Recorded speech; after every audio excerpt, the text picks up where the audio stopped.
I forgot my work tools at my son's house. When I went back to get them, I accidentally overheard a conversation between him and my daughter-in-law. "Don't worry, in 2 weeks he'll start forgetting everything." I smiled. When they called me, I had already prepared a surprise. "I'm glad to have you here. I'm glad to..." Follow my story until the end and comment the city you're watching from, so I can see how far my story has reached. I never thought my own son would plan my downfall over a cup of coffee in my kitchen. At 68, I've learned that life has a way of surprising you when you least expect it. That Thursday morning started like any other. I'd spent the early hours in my workshop crafting a jewelry box for Mrs. Patterson down the street.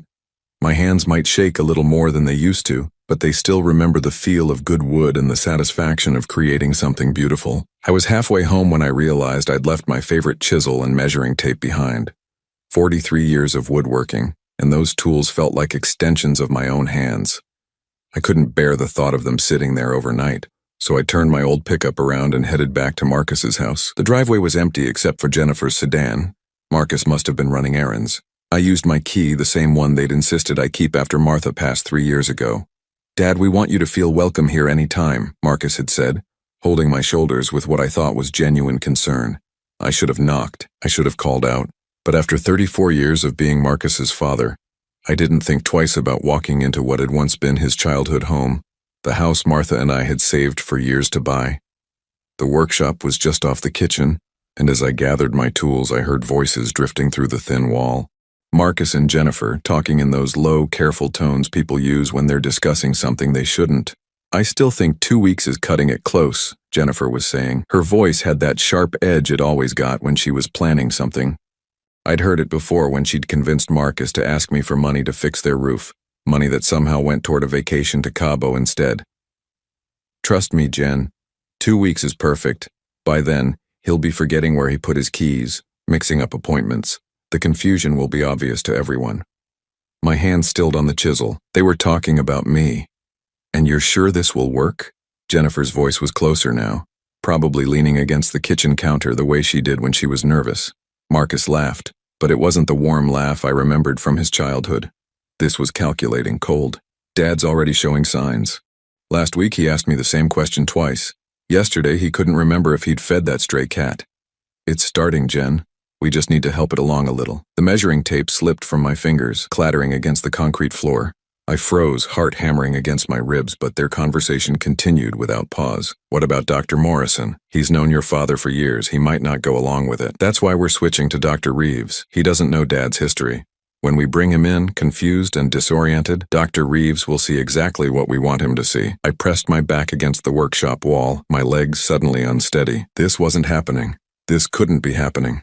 Marcus, my boy, the child I'd taught to ride a bike and throw a baseball, was plotting to make people think I was losing my mind. "The timing has to be perfect," Jennifer continued. "Once the doctor confirms the diagnosis, we can move forward with everything else. The guardianship, the power of attorney, all of it. Dad won't know what hit him. By the time we're done, he'll be grateful we're taking care of everything for him." Grateful? They thought I'd be grateful. I stood there in my own workshop, surrounded by the tools I'd collected over decades, listening to my son and daughter-in-law plan to steal my independence. The chisel in my hand felt foreign now, like I was holding someone else's life. My mind raced back through recent weeks, searching for signs I'd missed. The way Jennifer had started asking detailed questions about my daily routine, how Marcus had begun showing up unannounced, always with some excuse about checking on me. The subtle comments about my age, my memory, my ability to live alone, they'd been laying groundwork. "What if he fights it?" Jennifer asked. "He won't. Dad's always been conflict avoidant. Besides, once everyone believes he's declining, who's going to listen to him? It'll just look like the ramblings of an old man who can't accept reality." The cruelty of it took my breath away. They knew me well enough to predict my reactions, to use my own personality against me. They knew I'd suffered in silence rather than cause family drama. They were counting on it. I carefully placed my tools back in their case, moving slowly to avoid any noise. My hands were steadier than they'd been in months, as if hearing the truth had clarified something inside me. They thought I was becoming weak, confused, helpless. They were wrong. As I crept toward the back door, I heard Jennifer's voice one more time. 2 weeks from today, we'll have everything we need. Your father will never see it coming." I stepped outside into the afternoon sunlight, closing the door silently behind me. They were right about one thing: I hadn't seen it coming. But now that I knew what they were planning, everything was about to change. The drive home felt different, like I was seeing my neighborhood through new eyes. Every familiar street corner, every house I'd watched being built over the decades felt precious in a way it hadn't before. Because I realized now that Marcus and Jennifer weren't just planning to take my independence, they were planning to take my entire life. 2 weeks. They'd given themselves 2 weeks to destroy everything I'd built, everything I was. I smiled for the first time in hours. 2 weeks was plenty of time for me to prepare a surprise of my own. The next morning, I sat at my kitchen table with a cup of coffee that had gone cold an hour ago, staring at a legal pad covered in notes. Sleep had been impossible after what I'd heard. Every time I closed my eyes, I heard Marcus's voice saying I wouldn't see it coming. Well, I was seeing everything now. I'd spent the night thinking, really thinking about the past few months. The pieces were falling into place like a jigsaw puzzle I hadn't realized I was solving. Marcus's sudden interest in my finances. Jennifer's pointed questions about my doctor visits. The way they'd both started treating me like I was fragile, speaking slower, repeating things I'd heard perfectly well the first time. My phone rang at exactly 8:30, startling me from my thoughts. "Dad, how are you feeling this morning?" Marcus's voice was warm, concerned, the same voice that had been so calculating yesterday. "I'm fine, son, just having my coffee." "That's good. Listen, I was thinking, maybe we should look into getting you one of those medical alert systems. You know, just in case." There it was, another piece of their careful plan. "I don't think that's necessary, Marcus. I'm managing just fine." A pause. "Of course you are, Dad. I just worry about you being alone in that big house. What if you fell? What if something happened and you couldn't call for help?" The concern in his voice sounded so genuine that for a moment, I almost doubted what I'd heard. Almost. But then I remembered the coldness in his laugh, the calculated way he'd discussed my supposed confusion. "I appreciate your concern, but I'm not ready for that yet." Okay, we'll talk about it later. Actually, Jen and I were wondering if we could stop by this afternoon. She found some information about local senior services that might interest you." "Senior services, I bet she did." "That sounds fine, I'll be here." After hanging up, I sat back in my chair and closed my eyes. They were moving faster than I'd expected. The medical alert system was clearly meant to establish that I needed monitoring. The senior services information would probably include details about assisted living facilities. I needed to understand exactly what they were planning, and I needed to do it without arousing suspicion. At 10 o'clock, I drove to the library downtown. Mrs. Chen, the librarian who'd helped me research woodworking techniques over the years, greeted me with her usual smile. "Mr. Hartley, how lovely to see you. What can I help you with today?" "I need to use one of the computers, if that's all right. I want to look up some legal information." She led me to a terminal and helped me get started. It took me a while. I'd never been comfortable with computers, but eventually I found what I was looking for. Guardianship laws, power of attorney procedures. The legal steps required to declare someone mentally incompetent. The reading made my stomach turn. It was all there, laid out in legal language that somehow made it sound reasonable. If someone could prove that I was no longer capable of making sound decisions, they could petition the court for guardianship. Once granted, the guardian would have control over my finances, my medical decisions, even where I lived. I printed out several pages and tucked them into my jacket pocket. Knowledge was power, and I was finally beginning to understand the game they were playing. My next stop was the office of Harold Kellerman, my longtime attorney. Harold had handled Martha's estate after she passed, and I trusted him more than anyone in professional matters. "Philip," Harold stood up from behind his massive oak desk, extending his hand. "This is a pleasant surprise. What brings you by?" I settled into the familiar leather chair across from his desk.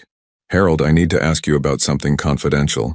If someone wanted to challenge my mental competency, what would they need to do?" His gray eyebrows shot up. "That's an unusual question. Is there something specific you're concerned about?" I chose my words carefully. "Let's call it a hypothetical situation. What would the process look like?" Harold leaned back in his chair, studying me with the sharp eyes that had made him one of the most respected attorneys in town. "Well, hypothetically, someone would need to petition the court. They'd need medical evidence that the person was no longer capable of managing their affairs. Usually that means testimony from doctors, evidence of confusion or poor judgment, witnesses who can speak to declining mental capacity. And if such a petition were successful, the court would appoint a guardian. That person would have broad authority over the individual's life and finances." He paused. "Philip, if you're worried about this happening to you, I should mention that there are ways to protect yourself in advance, such as A comprehensive estate plan, for one. Clear directives about your wishes. You could also consider updating your will, making sure your affairs are in perfect order. That way, if anyone ever questioned your competency, there would be a paper trail showing you were thinking clearly. I nodded, filing this information away. Harold, I need to ask you something else. Do you have copies of my current will? Of course. It's the one we drafted 5 years ago, leaving everything to Marcus. My chest tightened. I'd forgotten about that will, made in the dark months after Martha's death when I couldn't imagine outliving my grief. At the time, leaving everything to Marcus had seemed natural, right? Now it felt like I'd loaded the gun they planned to use against me. I'd like to review that document, and Harold. I met his eyes. I may want to make some changes. He nodded slowly. I'll have my secretary pull the file. Philip, is everything all right? You seem troubled. Everything's fine, Harold. I'm just being cautious. But as I drove home, I knew everything was far from fine. Marcus and Jennifer weren't just planning to take control of my life. They were planning to inherit everything I owned. The will I'd made in my grief was giving them the perfect motive. They arrived at 3 o'clock sharp, Jennifer carrying a manila folder thick with papers. Dad, you look tired, Marcus said, kissing my cheek. Are you sleeping okay? I'm fine. I watched Jennifer arrange papers on my coffee table with practiced efficiency. We brought some information about wonderful programs for seniors in the area, she said brightly. Look at this one. They offer transportation to doctor appointments, meal delivery, even help with household maintenance. I picked up one of the brochures. Sunset Manor Assisted Living. The smiling elderly faces in the photographs looked happy enough, but I noticed the small print about memory care units and secured facilities. This looks expensive, I said. Jennifer and Marcus exchanged a glance. Well, yes, Marcus said, but Dad, you can afford it, and honestly, it might be worth considering sooner rather than later. Why the rush? It's not a rush, Jennifer said quickly. It's just that the waiting list for the good places can be long, and you're not getting any younger. I nodded thoughtfully, as if considering their words. You know, you're probably right. Would you mind if I kept these brochures? I'd like to look them over carefully. Relief flooded their faces. Of course, Dad, Marcus said. Take all the time you need. After they left, I spread the brochures across my kitchen table. Every facility they'd chosen had one thing in common. They all offered memory care units. They weren't just planning to move me out of my home.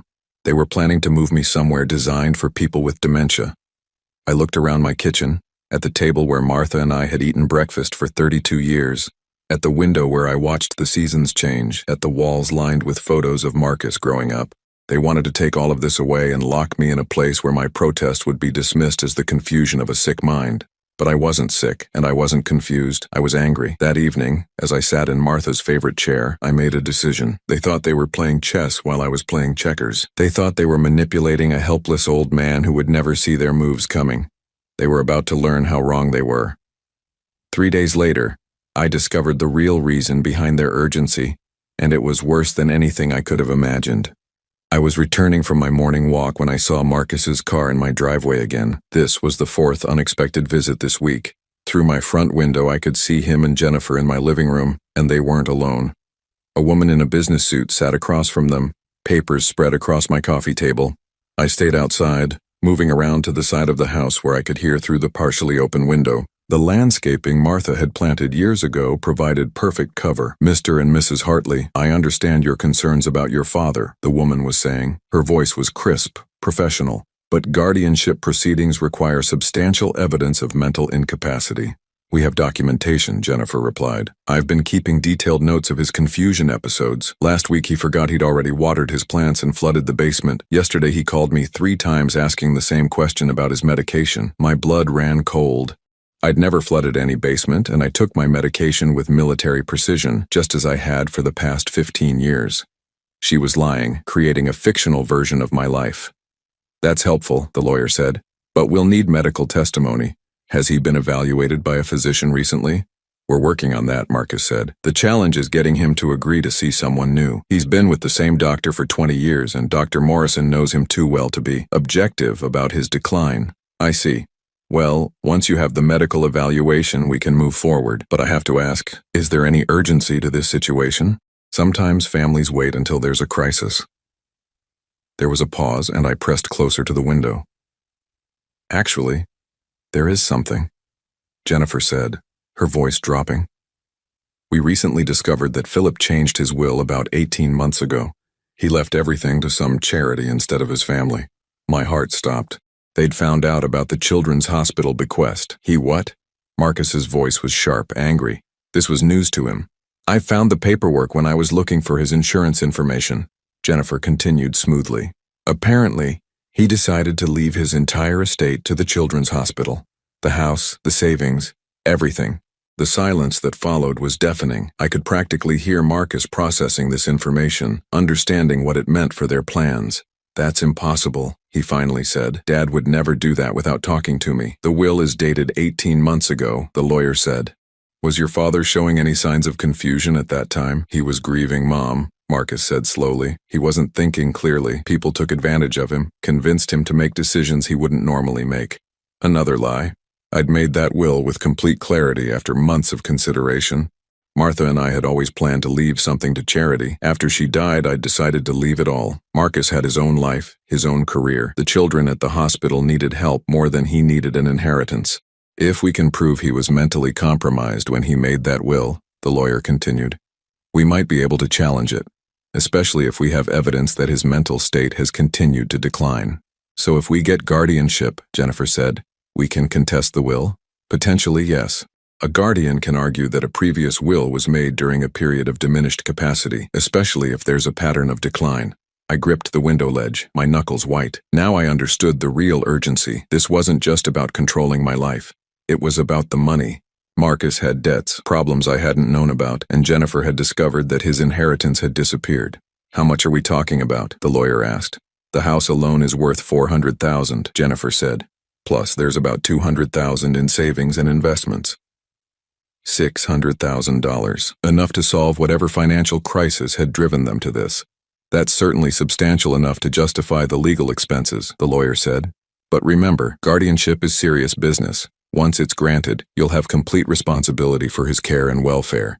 Are you prepared for that commitment? Of course, Marcus said quickly. He's my father. I want what's best for him.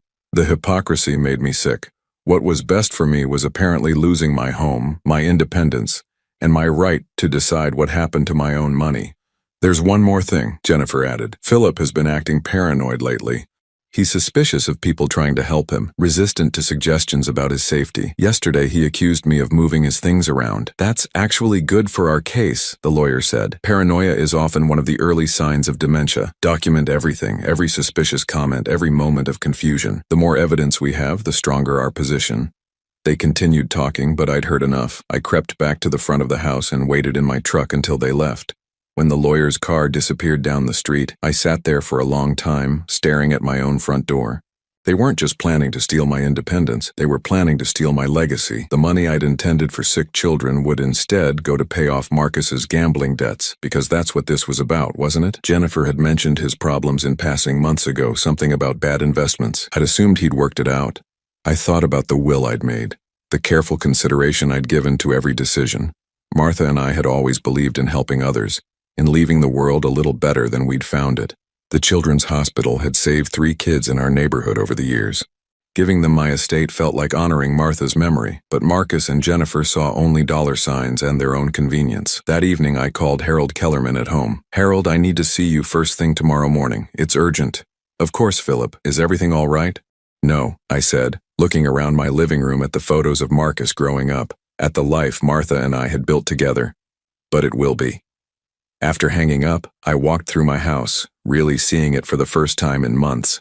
This place held 43 years of memories of laughter and tears and quiet moments that had made up a life. They wanted to take it all away and convince the world I was too confused to understand what I was losing, but I understood perfectly, and tomorrow I would start fighting back. I went to my desk and pulled out a notebook, the same kind I'd used for woodworking projects over the years. At the top of the first page, I wrote, "Evidence of manipulation." Then I began documenting everything I could remember from the past few months. Every lie Jennifer had told about my behavior, every manipulation, every moment when I'd felt like they were testing me. They thought they were building a case against my mental competency. Instead, they'd given me everything I needed to build a case against them. As I wrote, I realized something that made me smile for the first time in days. They'd made one crucial mistake in their planning. They assumed I was the same grief-stricken man who'd made that first will 5 years ago, someone who would suffer in silence rather than fight back.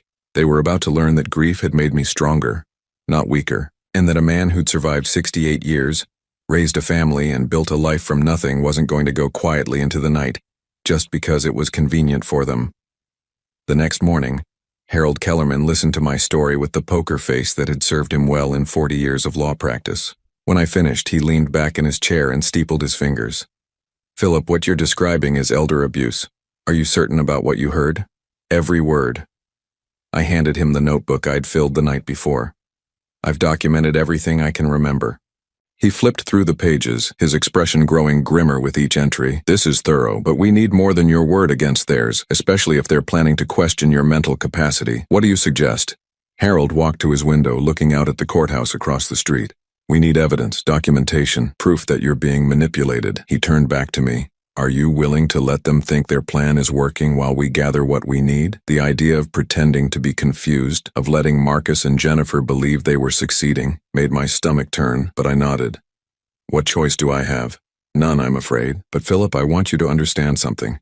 If we're going to fight this, we need to be absolutely certain of our ground. Once we reveal what we know, there's no going back. Your relationship with Marcus may never recover."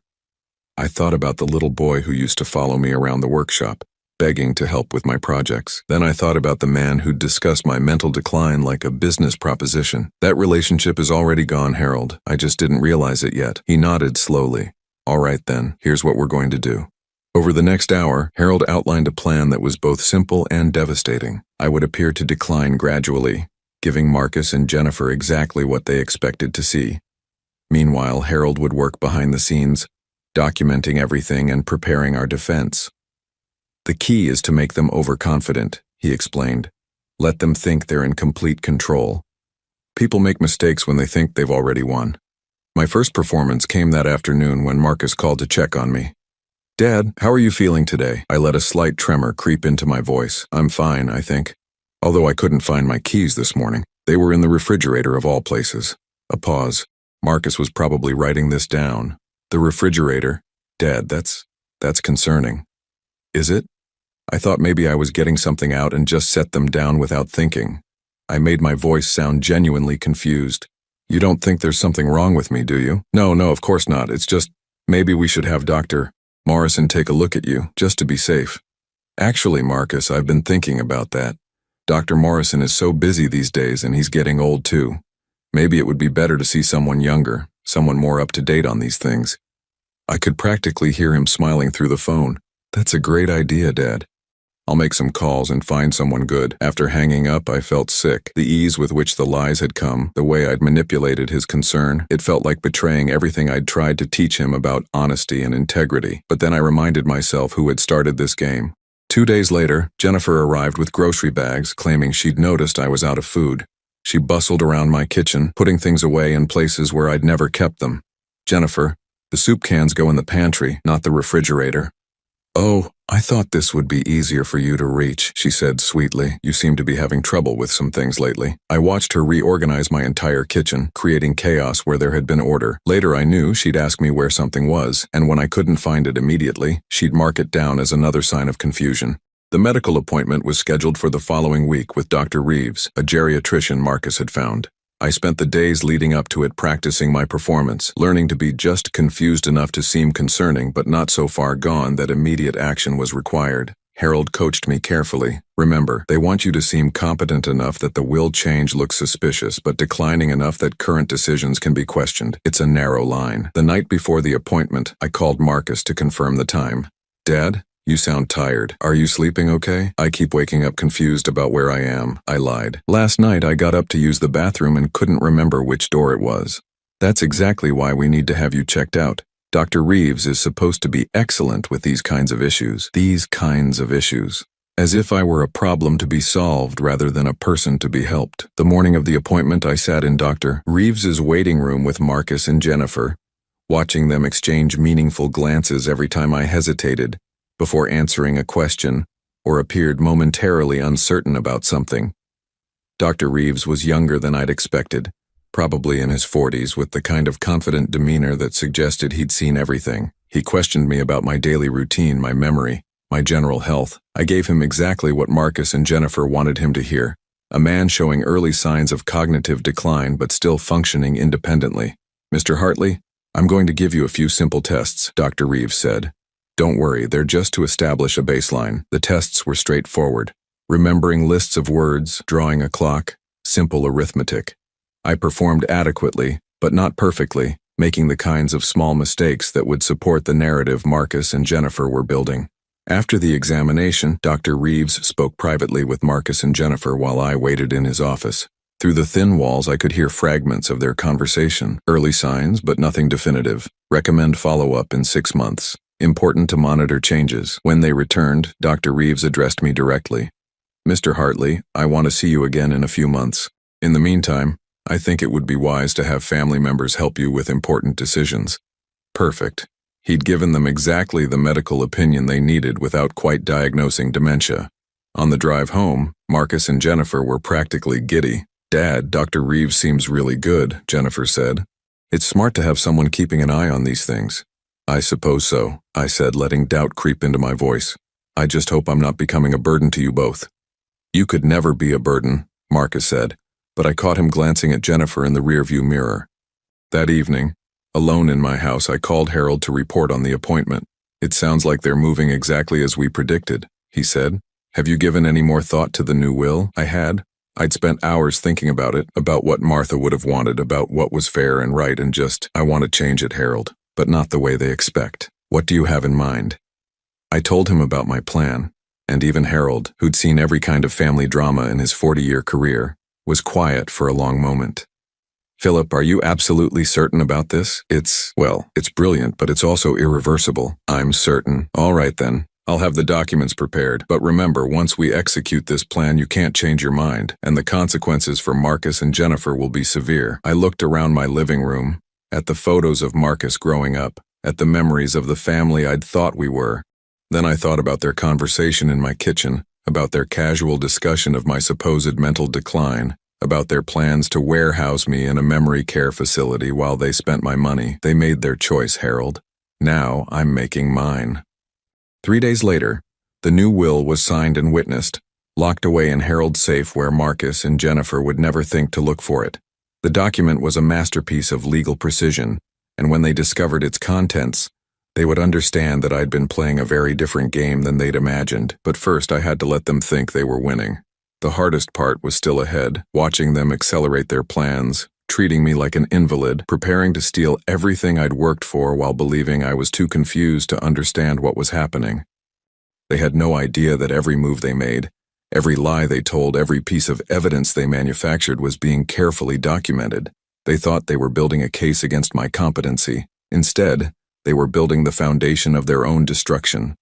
The call came on a Tuesday morning, exactly 10 days after my appointment with Dr. Reeves. I was in my workshop putting the finishing touches on a rocking chair I'd been crafting for my neighbor's new grandchild when the phone rang. Dad, we need to talk. Can Jen and I come over this afternoon? There was something different in Marcus's voice, a finality that told me their timeline had accelerated. Of course, son. Is everything all right? We just need to discuss some things about your care. Dr. Reeves called with some concerns. My grip tightened on the phone. Harold had warned me this moment would come, but I still felt my stomach drop. What kind of concerns? We'll talk about it when we get there. Don't worry, Dad. We're going to take care of everything. After hanging up, I sat in Martha's chair and called Harold. They're making their move today, I told him. Are you ready? I looked around my living room one last time as it was. My books on the shelves, Martha's photographs on the mantel, the life we'd built together still intact. By evening, everything would be different. I'm ready. Remember, Philip, let them reveal their hand completely. Don't react until they've shown you everything they plan to do. We need it all documented. Harold's recording device was hidden in the lamp beside my chair, invisible but capturing every word. I'd tested it 3 times that morning to make sure it worked perfectly. Marcus and Jennifer arrived at exactly 2 o'clock, accompanied by a woman I didn't recognize, middle-aged, professional, carrying a briefcase that screamed legal authority. Dad, this is Ms. Patterson. She's a social worker who specializes in elder care. Ms. Patterson smiled at me with practiced sympathy. Mr. Hartley, I understand you've been having some difficulties lately. Your family is concerned about your safety. I let confusion cross my face. Difficulties? I don't understand. Marcus sat forward, his expression earnest. Dad, Dr. Reeves called us yesterday. He's concerned about your test results. He thinks you might need more support than you're getting. What kind of support? Jennifer opened a folder, pulling out papers I recognized, the assisted living brochures she'd shown me weeks ago, plus several new ones. We've been researching some wonderful places where you'd be safe and well cared for. Miss Patterson nodded. The evaluation Dr. Reeves conducted suggests that you're experiencing early-stage cognitive decline. While you're still capable of many things, it would be prudent to establish a support system now, before the situation becomes more serious. I stared at the papers in Jennifer's hands, letting my breath catch. You want to put me in a nursing home? Not a nursing home, Dad, Marcus said quickly. These are assisted living communities. You'd have your own apartment, activities, people to help with things like medication management and meal preparation. But I don't need help with those things.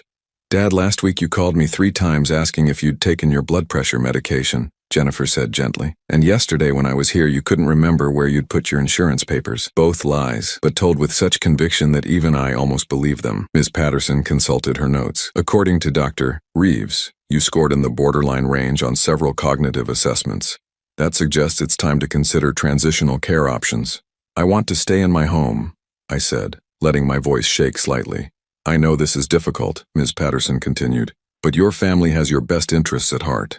Sometimes people in your situation don't recognize the extent of their limitations. That's part of the condition. The trap was closing around me exactly as they'd planned. Whatever I said now would be dismissed as the confusion of a declining mind. If I protested too strongly, I'd seem paranoid. If I agreed too easily, they'd know something was wrong. How long do I have to decide? I asked. Marcus and Jennifer exchanged glances. Well, Dad, we've actually already put you on the waiting list at Sunset Manor. It's one of the finest facilities in the area, and they have an opening in their memory care unit. Memory care unit. Even after all my preparation, the words hit like a physical blow. Memory care? But I don't have memory problems. Dad, you've been forgetting things, Marcus said patiently. Small things at first, but it's getting worse. Dr. Reeves explained that this is how it usually starts.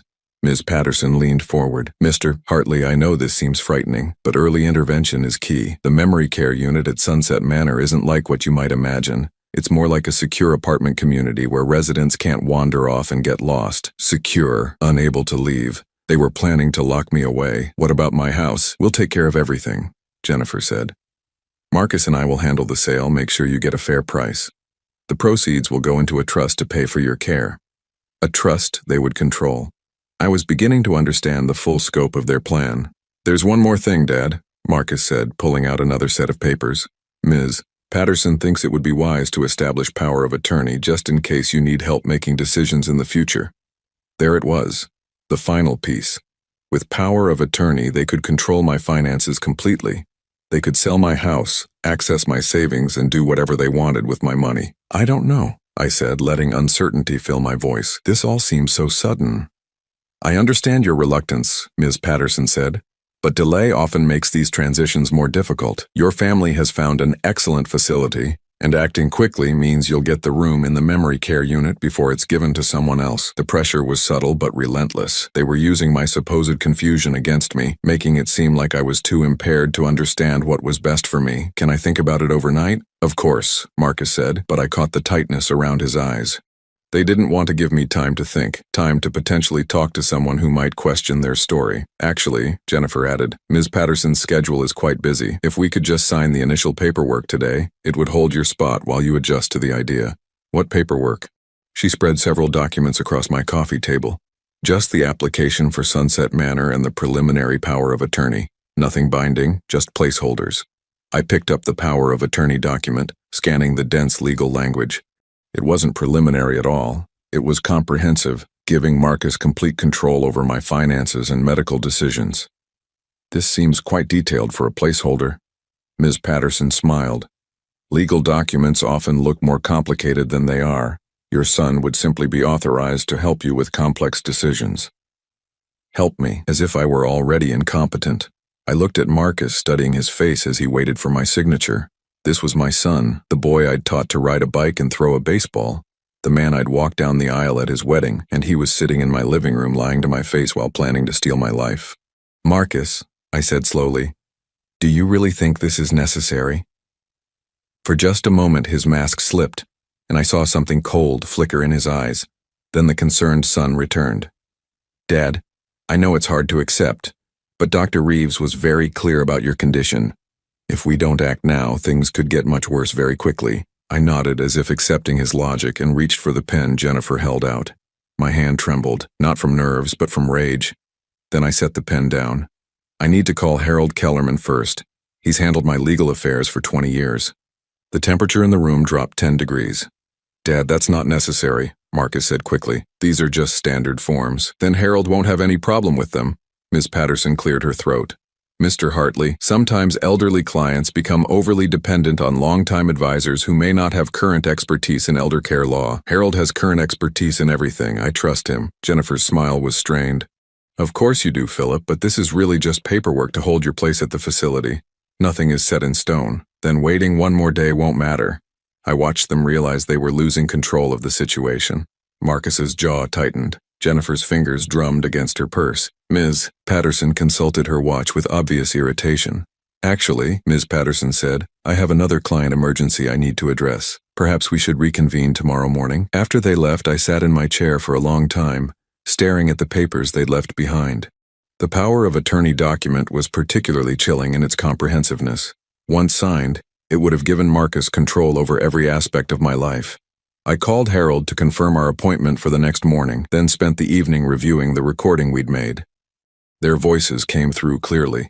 Every lie about my condition, every manipulation, every piece of evidence that they were orchestrating my supposed decline. Tomorrow they would learn that the confused old man they thought they were manipulating had been 3 steps ahead of them all along. The meeting the next morning was scheduled for 10 o'clock at Harold's office. I arrived early, sitting in the familiar leather chair across from his desk while he arranged documents with military precision. Are you absolutely certain about this, Philip? I nodded, looking at the papers that would change everything. They made their choice. Now they live with the consequences. Marcus and Jennifer arrived exactly on time, accompanied again by Ms. Patterson. They looked confident, prepared to close the deal they thought they'd been negotiating. Harold, Marcus said, shaking hands with practiced warmth. Good to see you again. I assume Dad filled you in on the situation? He did indeed. Harold's voice was neutral, professional. Please have a seat. As they settled into chairs around the conference table, I watched their faces. They still saw me as the confused old man who needed their guidance. That was about to change. Before we discuss any new documents, Harold said, I think there are some things you should know about your father's current legal status. He opened a file and pulled out the recording device I'd hidden in my lamp. Marcus frowned, not understanding what he was seeing. What's that? A recording of yesterday's conversation at your father's house, ain't you? Harold said calmly. Philip, would you like to explain? I leaned forward, meeting Marcus's eyes directly. I heard you and Jennifer planning this 3 weeks ago. I know about the gambling debts, I know about the will you found, I know everything. The color drained from Jennifer's face. Marcus's mouth opened and closed like a fish gasping for air. Dad, I don't understand what you're saying. You understand perfectly. I kept my voice level, controlled. You needed money to pay off your gambling debts, and you discovered I'd changed my will to leave everything to the children's hospital. So you decided to have me declared incompetent so you could challenge that will and get access to my estate. Ms. Patterson was looking between us with growing alarm. Mr. Hartley, if there's been some misunderstanding. The only misunderstanding, Harold interrupted, was theirs. They assumed Philip was an easy target. They were wrong. He pressed play on the recorder. Marcus and Jennifer's voices filled the room, discussing my supposed mental decline with clinical detachment. Their conversation about creating evidence, about switching doctors, about the $600,000 they planned to inherit. When the recording ended, the silence was deafening. That conversation is illegal, Jennifer said desperately. You can't record people without their consent. Actually, Harold replied, in this state only one party needs to consent to recording a conversation. Philip consented to recording his own conversation in his own home. Marcus found his voice. Dad, you don't understand. I do have debts, yes, but everything we're doing is because we're genuinely concerned about you. Are you? I pulled out the notebook I'd been keeping. Jennifer, would you like to explain to Harold about all the times I supposedly forgot things? The flooded basement that never happened? The medication confusion that's completely fictional? She said nothing, staring at the table. Marcus, what about your conversation with the lawyer about challenging my will? Was that genuine concern too? Dad, you're not thinking clearly. I'm thinking more clearly than I have in years.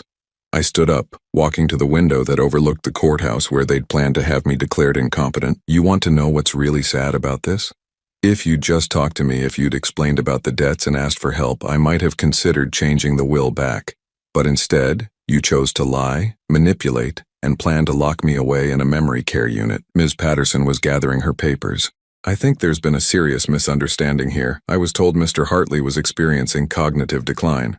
You were told what they wanted you to believe, Harold said. Philip, would you like to show them the results of your independent evaluation? I handed over Dr. Morrison's report, completed just yesterday. My longtime physician had given me a comprehensive cognitive assessment documenting that I was mentally sharp and showing no signs of dementia or cognitive decline. This is impossible, Marcus said, scanning the report. Dr. Reeves said what you wanted him to hear, I replied. I performed poorly on his test deliberately. It wasn't hard to fake confusion when I knew exactly what you were looking for. Jennifer's composure finally cracked. You manipulative old bastard. Do you have any idea what you've put us through? What I've put you through? My voice rose for the first time. You planned to steal my home, my independence, and my money. You were going to lock me in a facility and convince the world I was too confused to understand what was happening to me. Harold cleared his throat, which brings us to the main purpose of today's meeting. He pulled out a thick document. Philip has made some changes to his estate planning. What kind of changes? Marcus asked warily. I've created a trust, I said, settling back into my chair. The house, the savings, everything goes into a trust for your children, Marcus. Tommy and Sarah will have full access to the funds when they turn 25. Marcus blinked. My children? Your children.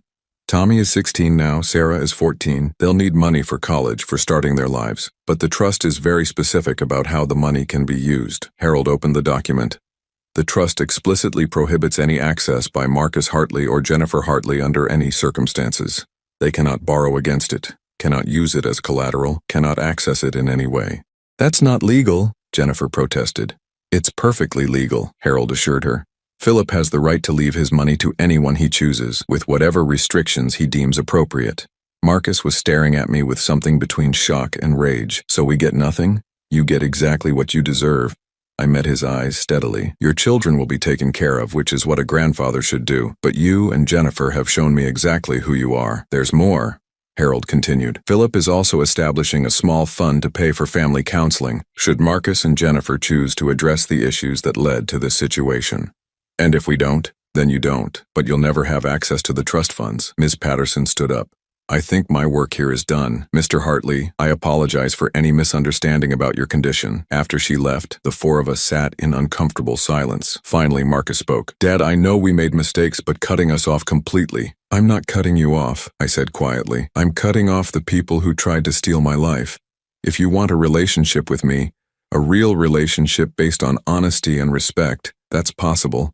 But it starts with you acknowledging what you did. Jennifer stood up abruptly. This is ridiculous. We were trying to help you. Were you helping me when you lied about my behavior to create evidence of dementia? Were you helping me when you planned to sell my house and lock me in a memory care facility? She had no answer. Marcus looked older somehow, deflated. What happens now? Now you go home and think about whether you want to be the kind of man who tries to manipulate his elderly father, or the kind of man who admits his mistakes and tries to do better. Harold handed him a card. The counseling fund is available whenever you're ready to use it. After they left, I sat in Harold's office feeling strangely empty. I'd won, but victory felt hollow when it came at the cost of my relationship with my son. Any regrets? Harold asked. I thought about it carefully. I regret that it came to this. I regret that Marcus chose money over family. But I don't regret protecting myself, and I don't regret protecting my grandchildren's future. 6 months later, I was living in a comfortable condominium 15 minutes from Tommy and Sarah's school. The house had sold easily, and the proceeds were safely in their trust fund. I'd kept enough to live comfortably for the rest of my life, plus a little extra for the woodworking shop I'd set up in my new garage. Marcus had called twice, awkward conversations where he danced around an apology without quite making one. Jennifer hadn't contacted me at all, but Tommy and Sarah visited every other weekend, and I was teaching Tommy the same woodworking skills I'd once taught his father. Grandpa, Sarah asked one Saturday afternoon as we worked on a birdhouse together, why don't Mom and Dad come with us anymore? I set down my sandpaper and looked at her honest 14-year-old face. Sometimes adults make choices that hurt the people they love. Your parents made some choices I couldn't accept. But you still love Dad. I'll always love your father. But love doesn't mean accepting behavior that's harmful. She nodded thoughtfully, the way kids do when they understand more than you expect them to. That evening, as I watched the sunset from my new balcony, I felt something I hadn't experienced in months: peace. I'd lost a son, but I'd saved my dignity and my grandchildren's future. I'd learned that sometimes the people who hurt you most are the ones you love most, and that protecting yourself from that hurt isn't selfish, it's necessary. My phone rang. Marcus's name appeared on the screen. I let it ring twice before answering. "Hello, son." "Dad, I've been thinking about what you said, about the counseling." I closed my eyes, feeling a flutter of something that might have been hope. "I'm listening. Would you consider family counseling? All of us together?" I looked out at the city lights beginning to twinkle in the darkness, thinking about second chances and the courage it takes to admit you've been wrong. "Yes," I said finally. "I think I would, because sometimes, even when trust is broken, love finds a way to rebuild what seemed lost forever. And sometimes the strongest thing an old man can do is not just protect himself, but leave the door open for those who hurt him to find their way back to who they used to be."